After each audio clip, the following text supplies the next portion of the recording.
Bharatiya Janata party की वरिष्ठ नेता दिवंगत श्रीमती विजय राजे सिंधिया जी के जयंती पर आज वैसे तो पूरे देश में भारतीय जनता पार्टी की ओर से विभिन्न कार्यक्रम आयोजित किए गए, लेकिन झालावाड़ में स्थित राजकीय श्रीमती विजय राजे सिंधिया खेल संकुल में स्वास्थ्य जांच शिविर और श्रद्धांजलि समारोह का आयोजन किया गया।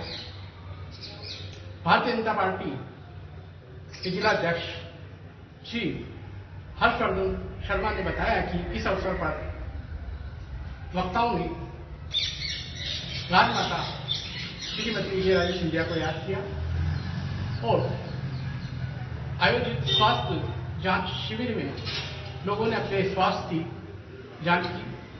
आइए देखिए लालीमंज न्यूज पर झालावाड़ संवाददाता कन्हैयालाल कश्यप की रिपोर्ट। मैं जितेंद्र विजय की, लालीमंज न्यूज, जयपुर। उनके पास एक हेलीकॉप्टर हुआ करता था उस जमाने में, जिसमें केसरिया रंग और दीपक का चुनाव था। निजी हेलीकॉप्टर पास थी, वो उससे आती थी तो वहां भी आ जाती थी। तो जब से देखने का अवसर मिला, उस समय से जब मैं उस समय तो 11वीं में होता था, उसके बाद फिर धीरे धीरे यहाँ भी कई बार झालावाड़ भी उनका चुनाव के टाइम, इलेक्शन के टाइम भी पधारती थी हमारे लोग। फिर एक बार कॉलेज इलेक्शन हुए तो हम राजमाता साहब ने गाना गाते थे, श्रेल के शर्मा प्रेसिडेंट बने थे उस समय, तो हम राजमाता साहब की जुड़ गए। जहाँ भी वसुंधरा जी देखी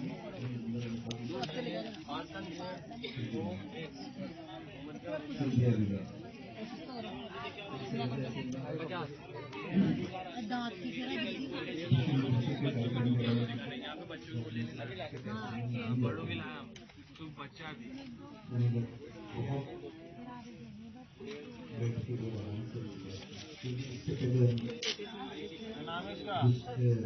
राम कुमार नेता के चुनाव में व्यक्ति को जब लेके आए थे तो भोपाल उनसे मिलना हुआ था, तो उनसे भी हमने आग्रह किया था जब हमारी सिफारिश करो कर दी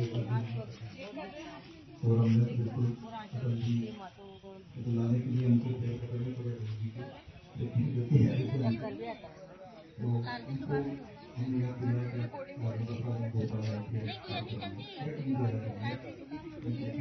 पर मैं तो नहीं कर पाऊंगी, बता रही हूँ कि एक ऐसे नेता को देखती हूँ श्रीमान सिकंदर अशोक रोड पे भारतीय जनता पार्टी के कैमरे कार्य था और उनको वहां से सिकंदर बात से कहा बच्चे मेरे अपने हैं, मेरे बवलिया के आसपास के क्षेत्र के रहने वाले हैं।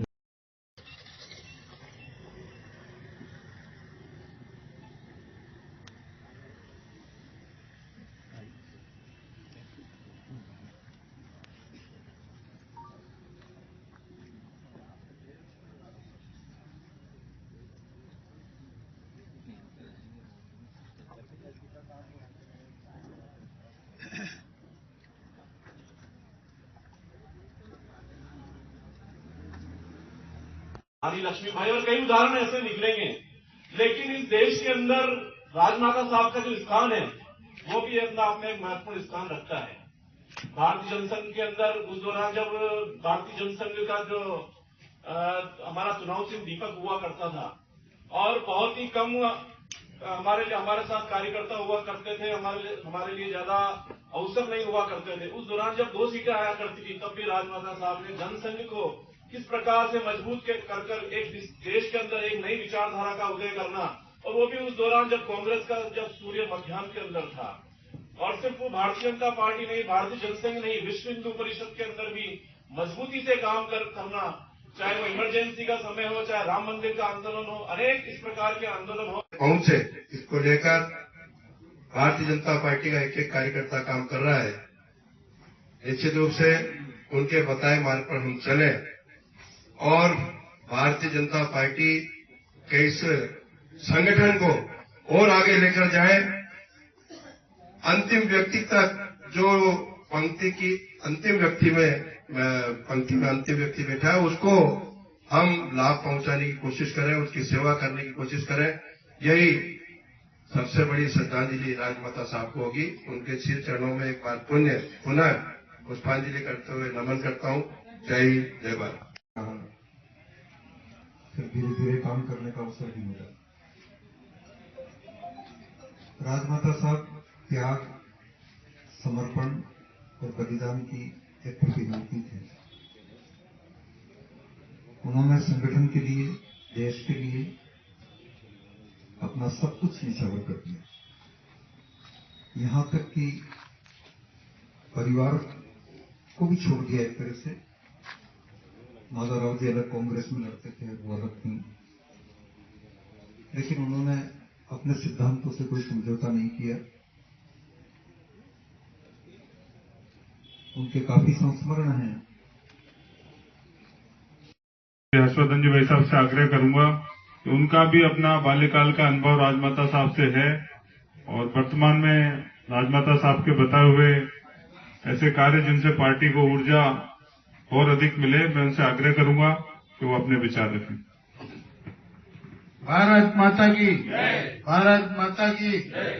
राजमाता साहब अमर रहे, अमर रहे, अमर रहे। राजमाता साहब अमर रहे, अमर रहे, अमर रहे। वसुंधरा राजे जिंदाबाद, जिंदाबाद, जिंदाबाद। राजा दुष्यंत जिंदाबाद, जिंदाबाद, जिंदाबाद। भाजपा जिंदाबाद, जिंदाबाद, जिंदाबाद। फूल कमल का जिंदाबाद, जिंदाबाद, जिंदाबाद। आज राजमाता साहब विजया राजे जी सिंधिया जी की जन्म जयंती के अवसर पर हम सब यहाँ एकत्रित हुए हैं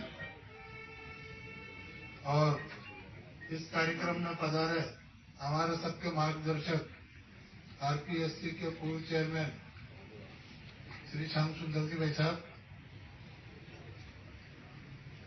शिक्षक संघ के कई वर्षों से मार्गदर्शन करता रहे अजय जी जैन साहब, मेरे साथी पूर्व जिलाध्यक्ष श्री संजय जी, प्रदीप जी राजा।